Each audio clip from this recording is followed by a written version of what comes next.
Guys ഇവിടെ ഇപ്പോൾ തന്നെ പോലീസുകാർ ഫോളോ ചെയ്യുന്നുണ്ട്. നമുക്ക് എന്തായാലും ഈ മുള്ളുള്ള സാധനം സെലക്ട് ചെയ്യാം. അപ്പോൾ അത് അയാളുടെ കാലിൽ തന്നെ കുടുങ്ങി. പോലീസ് നമ്മളെ പിടിച്ചു, നമ്മൾ ഫെയിലായി. എന്നാൽ പിന്നെ നമുക്ക് ആ കുപ്പിയിലിരിക്കുന്ന സാധനം സെലക്ട് ചെയ്യാം. അത് ഓയിലാന്നാണ് തോന്നണേ. ഓക്കെ, ഇവിടെ അയാൾ ഓയിലെടുത്ത് അവിടെ ഒഴിച്ചു. അടപ്പ് ഉറക്കാതെ ഉണ്ടോ ഗൈസ് ഒഴിച്ചേ. ഓക്കെ, പോലീസുകാർ അവിടെ തെന്നിപ്പോയി ഇടിച്ചു. നമുക്കിവിടെ വേണമെങ്കിൽ ഒരു ഷൂ മേടിക്കാം, പക്ഷേ ഇതിന് ആട് കണ്ട് വരും, അതുകൊണ്ട് വേണ്ട. ഈ പൊട്ടനിപ്പോൾ ഇവിടെ വേറെ എങ്ങോട്ടും എത്തി. ഇവിടെ വെള്ളം ലീക്കാവുണ്ട്. നമുക്ക് ഏതായാലും ഈ ബക്കറ്റ് അങ്ങ് സെലക്ട് ചെയ്യാം.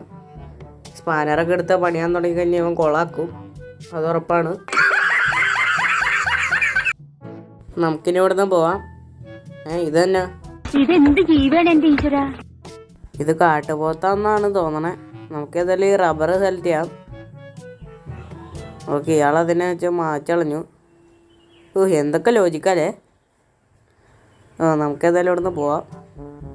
ഇയാളുടെ വായിരിക്കണം നോക്കി ഗൈസ്. ഊർന്നിറങ്ങണ സ്ലൈഡ് പോലെ ഉണ്ട്. ഇയാളേതോ ഗേറ്റിൻ്റെ അടുത്തോട്ട് എത്തി. നമുക്ക് ഏതായാലും ഈ ബോംബ് സെലക്ട് ചെയ്യാം. ഇതിവിടെ വെക്ക്. മാറിക്ക അങ്ങോട്ട്, കുറച്ചും കൂടെ മാറിക്ക്. ഇയാളെന്നെ പൊട്ടറാണോ? കുറച്ചും കൂടെ മാറിക്കാൻ നമ്മളെ. എന്നാൽ പിന്നെ ചുമന്ന സാധനം അങ്ങ് സെലക്ട് ചെയ്യാം. ഇതെന്താണ്? ഇത് ജാക്കിയാന്ന് തോന്നുന്നു. അത് വെച്ച് ഇയാൾ ഗേറ്റ് വളച്ച ഗ്യാപ്പ് വലുതാക്കിയിട്ട് അതിൻ്റെ ഉള്ളിൽ കൂടെ പോയി. ഓക്കെ, ഈ ലെവലും കൂടെ അങ്ങ് കംപ്ലീറ്റ് ആയേക്കാണ്.